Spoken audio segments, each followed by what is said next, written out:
Assalamu alaikum dear friends, how are you? You are warmly welcome to the Medico Science YouTube channel. Medico Science, the name of smart and easy education. I am myself Dr. Amir Raza and this is my WhatsApp number. For any query and information you can contact me. Dear friends, आज हम एक नया session start करने जा रहे हैं। जैसा कि आपको पता है कि फ़िज़िक्स और केमिस्ट्री में एमडीकेट के अंदर ऐसे न्यूमेरिकल्स आ जाते हैं जिनको कम टाइम में सॉल्व करना बहुत डिफ़िकल्ट होता है। तो इन क्वेश्चंस को हम सिर्फ़ और सिर्फ शॉर्ट ट्रिक के थ्रू ही सॉल्व कर सकते हैं। तो हम स्टार्ट कर रहे हैं short tricks to solve these type of the numericals in the physics and chemistry. आज हम फिजिक्स में फर्स्ट चैप्टर स्टार्ट कर रहे हैं जिसका नाम है स्टोकियोमेट्री। तो स्टोकियोमेट्री से रिलेटेड क्वेश्चंस को कैसे सॉल्व किया जाए, तो आज हम स्टोकियोमेट्री से स्टार्ट कर रहे हैं। Same type of question appear हुआ है एमडीकेट 2019 के अंदर। ठीक है, what was the question? What would be volume of O2 required to produce 100 centimetre cube of sulfur dioxide at STP? आपको ये इक्वेशन भी दिया गया है। The volume of gas at STP is 24 centimetre cube. आपको 4 ऑप्शंस दिए गए। इन type के क्वेश्चंस को हम किस तरह सॉल्व कर सकते हैं?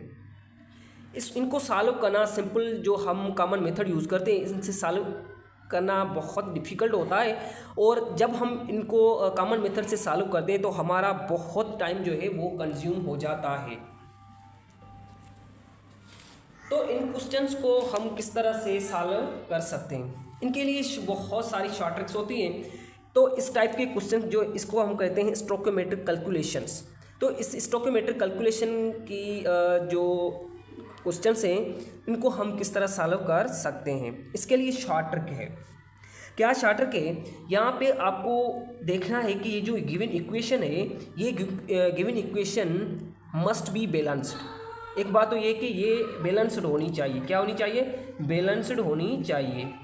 ठीक है, ये अगर balanced, most of the time आपको बैलेंस्ड इक्वेशन ही मिलती है क्वेश्चन के अंदर। ठीक है, तो इसको हम किस तरह शॉर्ट ट्रिक के थ्रू सॉल्व करेंगे?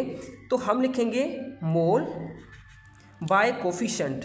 क्या कोफिशिएंट है? ऑक्सीजन के आगे, क्योंकि हमें ऑक्सीजन और सल्फर डाइऑक्साइड के बीच ही जो है वो क्वांटिटीज फाइंड करनी है।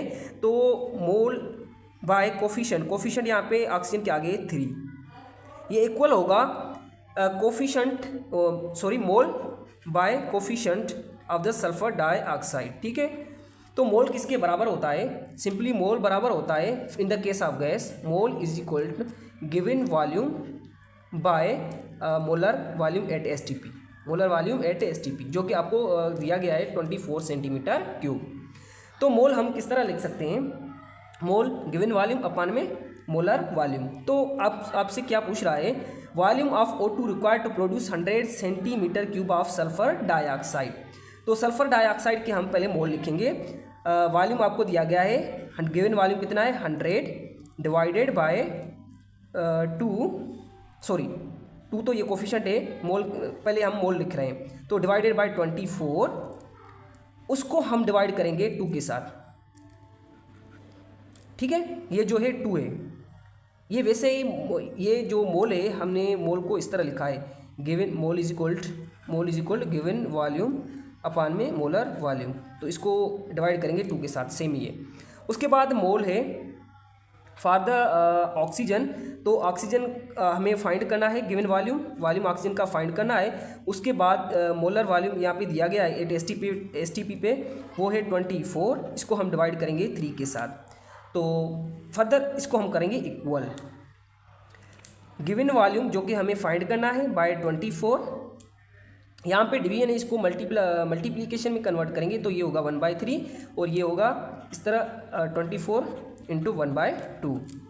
जब हम इसको सिंप्लीफाई करेंगे तो गिवन वॉल्यूम अपान 24 इंटू 3 कितना हो जाएगा? 72 इज इक्वल टू 100 24 इंटू 100 अपान में 24 इंटू 2 कितना हो जाएगा? 48।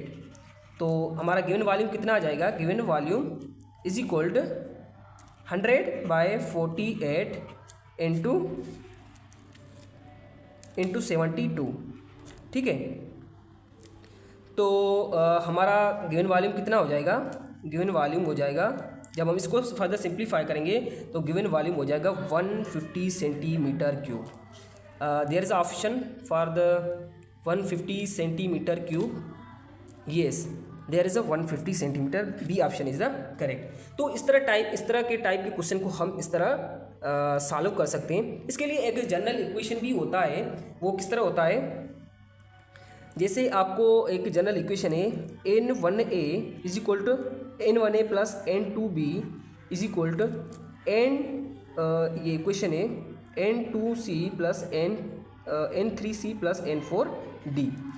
तो ये एक कॉमन इक्वेशन है। तो इसका जब हम इस तरह फाइंड करेंगे तो हम लिखेंगे M of A moles of A by N1 plus is equal to, जब हम मोल्स को कोफिशिएंट के साथ डिवाइड करेंगे तो हम इक्वल लगाएंगे, ये इक्वल होते हैं, ठीक है। तो moles of B by N2 is equal to moles of C by N3 is equal to moles of D by N4। ये होता है कॉमन इक्वेशन। और इस तरह के जितने भी इस टाइप के क्वेश्चंस होते हैं, इसको हम इस मेथड से ही सॉल्व करते हैं।